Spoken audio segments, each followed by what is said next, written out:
Olá pessoal, tudo bem com vocês?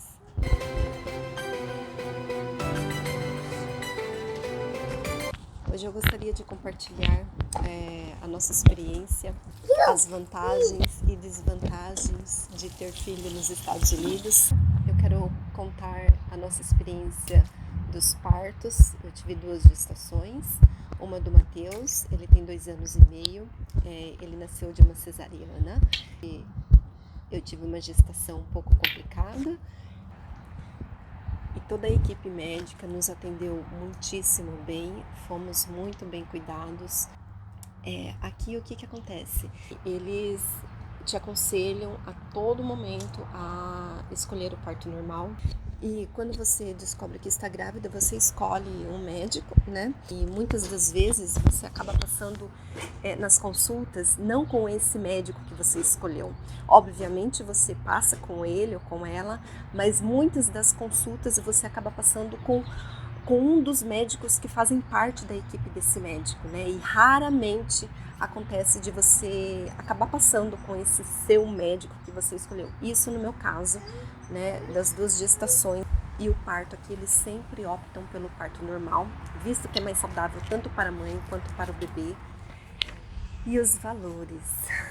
Os valores, não é barato ter um filho aqui, mesmo que você tenha o plano de saúde deles aqui, você acaba pagando, né, pelo serviço. E o plano de saúde que é um pouco diferente do plano de saúde do Brasil. No Brasil, se eu não me engano, você paga todo mês, né, pelo serviço, pelo convênio, e quando você usa esse serviço, você não paga mais. Aqui não, aqui você paga todo mês um valor, né, desse plano de saúde que você optou em ter.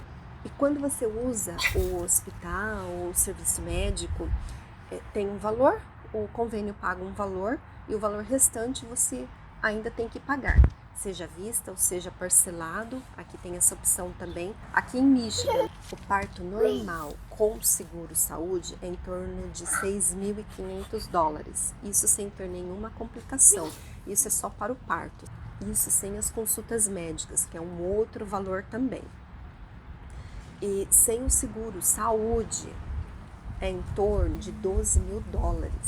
Então é o dobro, né? É o dobro do valor. Já para a cesariana, o preço com seguro saúde é em torno de $9.700, sem nenhuma complicação. No meu caso, como eu tive várias complicações durante a gestação do Matheus, esse valor foi muito diferente mesmo. Hospital público aqui não tem, mas é claro, se você não tiver plano de saúde deles, se você precisar usar o hospital, eles são obrigados a atender você. Você pode ter algum outro tipo de problema se você precisar fazer consultas de rotinas, né? Também que para quem não tem condição financeira de pagar um convênio, um plano de saúde, e se você provar que você é de baixa renda aqui dos Estados Unidos, baixa renda mesmo, o governo ajuda com as consultas médicas, tanto para o hospital quanto para as consultas de rotina. E o exame de ultrassom aqui também é muito reduzido. É feito de 2 a 3 ultrassom durante toda a gestação, né? É feito um para saber a data do parto, e o último para saber como é que está o desenvolvimento do feto, né, do bebê. Pode ser feito mais, depende muito do médico.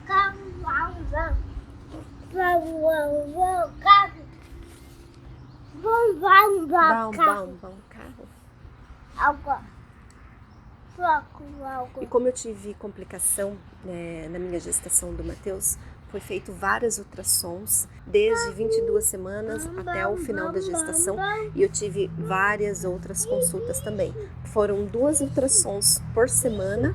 A partir com 22 semanas foi feito 2 ultrassons por semana até o dia que ele nasceu.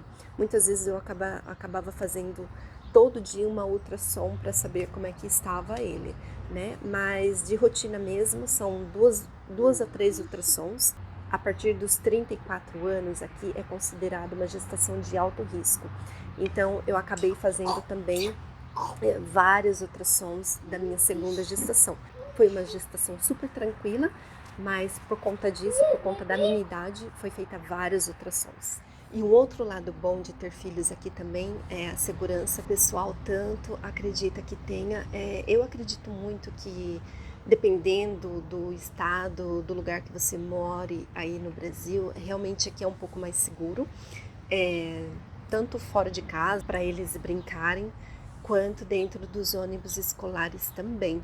Aqui as crianças são muito bem protegidas. Se bem que no estado que eu moro tem um alto índice de crianças e jovens desaparecidos. Só nesse ano, desde janeiro, teve 19 entre crianças e jovens desaparecidos que ainda não foram encontrados. E uma outra vantagem é o fato de você criar seu filho, sua filha com independência total, sem nenhum palpite seja de pessoas próximas, seja de familiares, né? Você e seu pai, ou só você, ou só o pai da criança, tem essa autonomia de criar seu filho e da maneira como eles quiserem.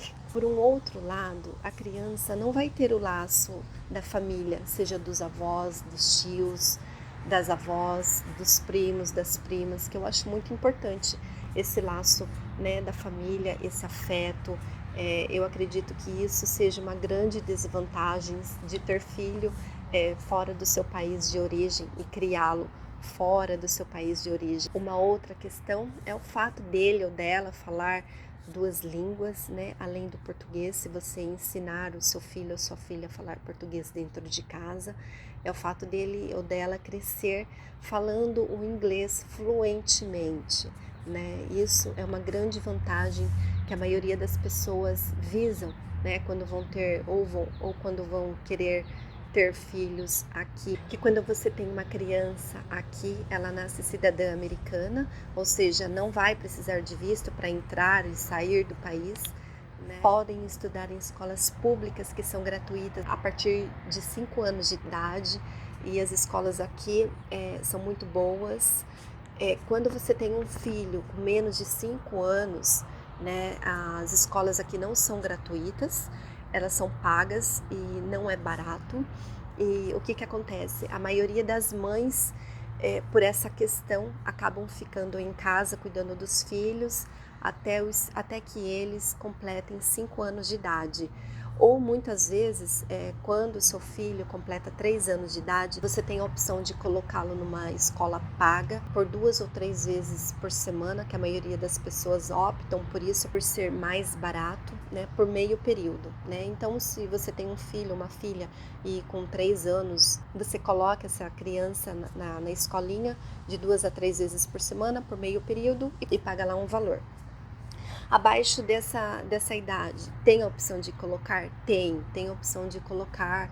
Como eu falei, não é barato, mas para quem tem uma profissão muito boa aqui nos Estados Unidos, essas mães acabam optando por deixar o seu filho, o seu bebê, no daycare, na escolinha, até que ele ou ela complete os 5 anos de idade, para poder trabalhar fora.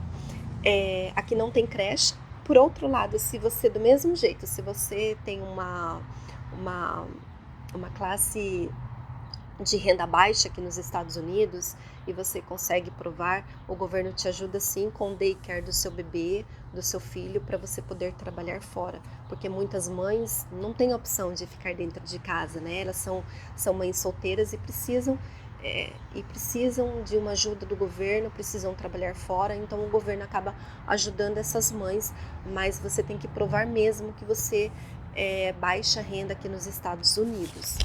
Uma coisa interessante também que eu acho é que quando seu filho completa a idade para o alistamento e para o voto, aqui não é obrigatório, é opcional, então ele não tem a obrigação de votar e nem de se alistar ao serviço militar. É uma opção mesmo do jovem. E claro, as coisas aqui para a criança e para o bebê eu acho muito barato, tanto roupa quanto brinquedo, eu acho que é muito mais barato do que no Brasil. Eu sou do interior lá no Brasil, então tudo para que envolve criança e bebê eu achava muito caro, isso porque eu não era mãe lá. né? Eu fui ser mãe aqui, mas pesquisando eu acho muito mais caro do que aqui, mesmo convertendo. Eu acabo não fazendo mais isso, mas muitas pessoas acabam comprando aqui por compensar mais. Eu acho que os comerciantes acabam colocando o preço, que tudo que envolve coisas infantis lá no alto, porque sabe que os pais vão acabar gastando tanto para roupa, porque o bebê ou a criança perde roupa muito rápido, quanto para os brinquedos que quebra, ou a criança ou o bebê acaba querendo outro e o pai, a mãe vai lá e compram. Então eu acho isso uma vantagem, né? Por outro lado, aqui tem o poder de compra, mas não tem o poder do laço familiar, que eu acho tão importante quando você tem um filho, né? Para crescer perto da sua família, né? Dos seus pais, da sua mãe, da sua irmã. Muitas pessoas acabam não dando importância para isso, né?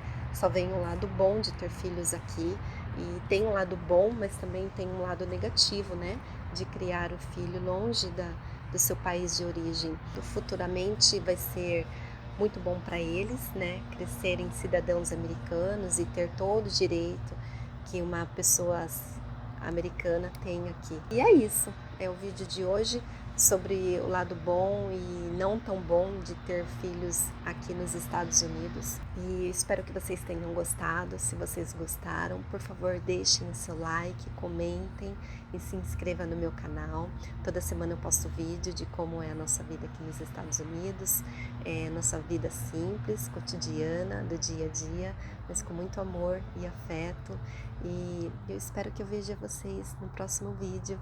Até mais. Tchau.